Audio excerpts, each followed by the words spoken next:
Hello everybody, Wolf here. Welcome to my channel. I'm in Light Paranormal. Today we're going to discuss my favorite boxer, Mike Tyson.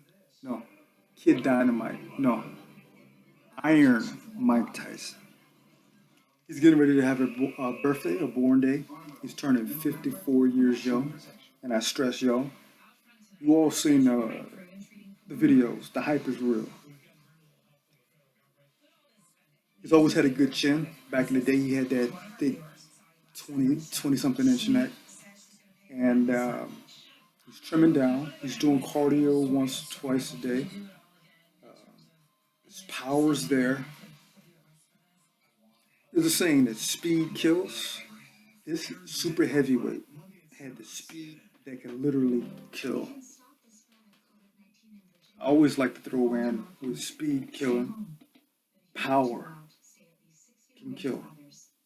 Mike was born with power. You can't teach power. Teddy Atlas and Custom Model have also stated that.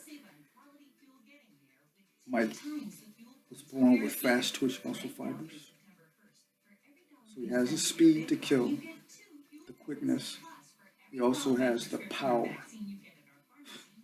He's got that power in both hands. He's not one hand dominant. He has to come forward to throw a right hand like Dante Wilder. I'll discuss him in another video. Lack of skills he has. And Mike Tyson also possesses the third thing, precision. The precision to move and tag with speed. So you have your speed, power, and precision. All three can kill. Take another one of my favorite boxers, Muhammad Ali, going against Sonny Liston.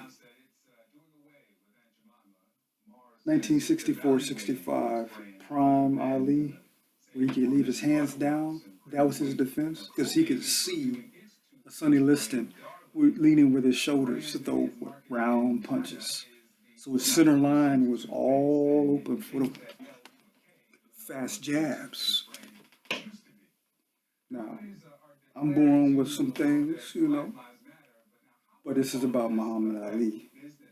So as his skills deteriorated, and then having to serve prison time, that hurt him a lot. That prison time, you could see he struggled to keep the weight off. He wasn't bouncing on his toes anymore. And what happened was he didn't know how to keep his hands up to protect him. He started creating a rope-a-dope. Boxing's about not getting hit. So he wore out George Foreman down in hot Africa. And he had power in his right hand, and he stated on film he wasn't a knockout artist, aficionado, but he had just enough, pepper you with fast jabs. They weren't as fast at that stage of his career, but fast enough for George. George was heavy hitting, born with natural power, but lacked the speed.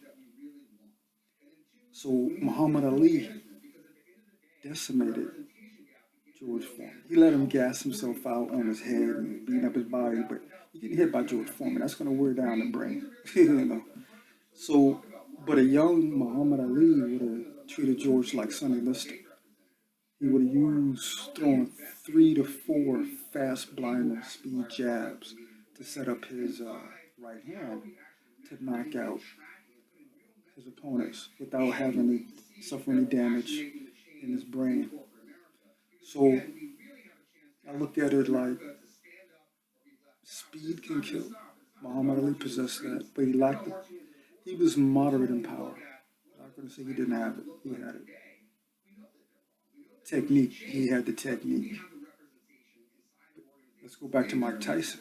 Mike Tyson had the speed, the power, and the technique in his prime years. When Custom Model died, Tyson's prime years Well, we had Kevin Rooney, but then, Don King forced him to fire him. So when Rooney left, he was continuing the legacy of the peekaboo style of Castellamato, established by Castellamato and ingrained in Mike Tyson, that style. We started seeing Mike Tyson walk in the jabs, not doing the side to side movement, shifting his body, using that quickness and tagging, where his defense was offense, his offense was defense. Lennox Lewis and Evander Holyfield. Holyfield's one of my favorite fighters as well. 4-time champ. Holyfield knew that his skills with Mike Tyson's skill set was deteriorating. He was bobbing to one side only with half effort. Michael didn't have the will. Mike Tyson didn't have the will to fight anymore. He just didn't. He said it. He was just in the ring to pay the IRS off. And those of you who have been in street fights, cage fights, octagon, boxing ring, if you don't have that killer instinct, that edge to destroy, you should not be in the ring. You're basically a hidden target, a boxing bag, hidden bag. So Lennox was just teeing off on Mike Tyson. He was just walking right down, right into that jab. Head meeting that Lennox Lewis jab. So yes, Lennox Lewis officially has, on record, got a W over Mike Tyson. But it wasn't Iron Mike Tyson.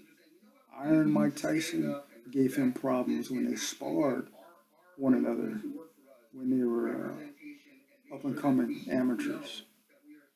So Mike Tyson is soon to be 54 in the next few days.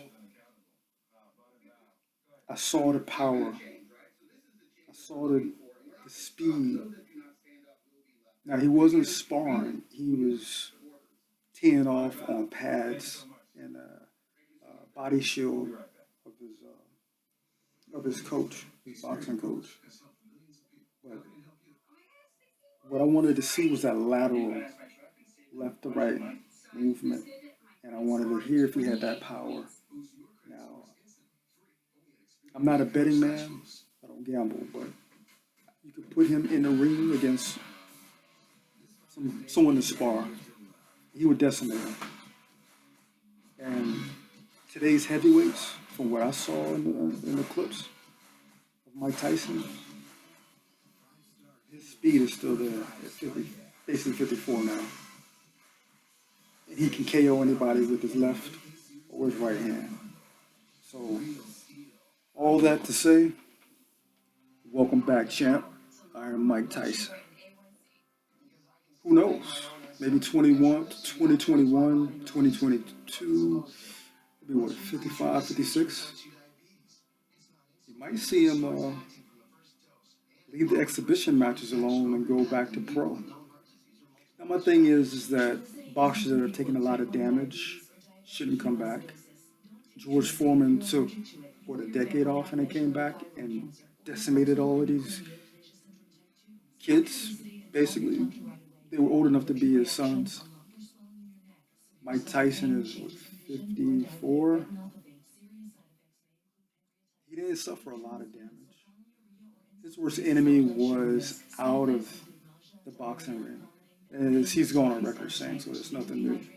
So I'm going to wrap this video up with this and say, take your time, Mike. I want you to spar a few, knock out a whole bunch in sparring. Work your way up, in those exhibitions. Or just settle for 3. It doesn't have to be big names. Shannon Briggs, Dylan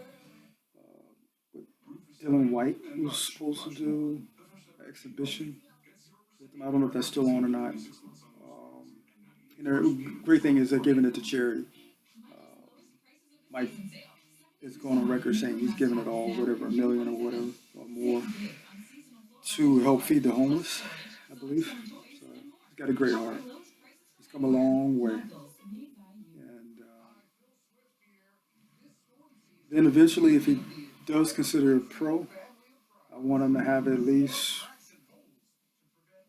15 to 20 amateur bouts, 5 to 10 exhibitions, because it's only what 3-4 rounds, and he hasn't suffered that much damage. You know, it's in the ring, like a lot of fighters that just stay in too long. Roy Jones, my favorite as far as middleweight. I don't think he should have messed with heavyweight, even though he beat John Ruiz. But I'll do that for another video, going on 11 minutes. All right. If you like the content, there'll be more. Be sure to subscribe, share with all your friends, and we're here to stay, baby. Take care.